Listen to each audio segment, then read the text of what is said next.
Ni fatin nakaumpi, ni fatin nakahupe, ni fatin katon mikipate naknakape. Ngay chat sana kanem tu, der liu sana kathaza, zay tik zan po a kanun naklam kluan ter. Panang he di anwa say tikman kan kaltak lai lo lay mini kasoy len na se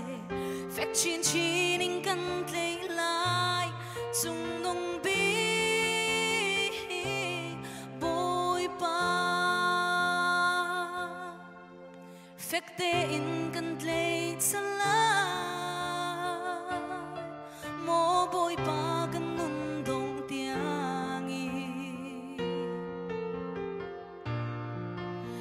let let chia sang man se ka ti lo te tu ka boy pa na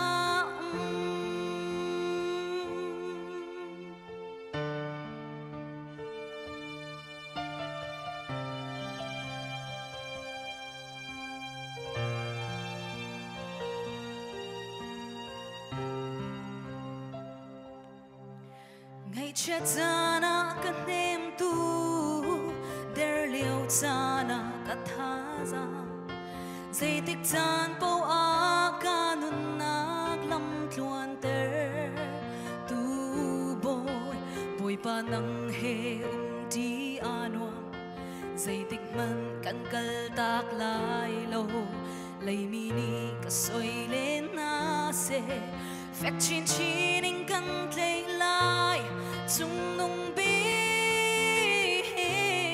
boy pa fek te in kan tlay sa lai mo boy pa kan nun dong tiangi til let let chit sia sang man se ka ti lo boy pa na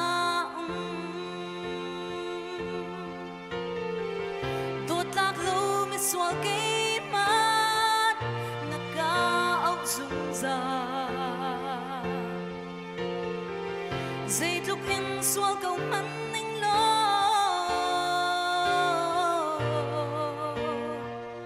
on nem ten chát lại sung nong bi boy pa fek te in kan tlay sa lai mo boy pa kan nun dong tiangi til let let chit sia sang man se ka ti lo te tu ka boy pa na te tu ka boy pa na te tu ka boy pa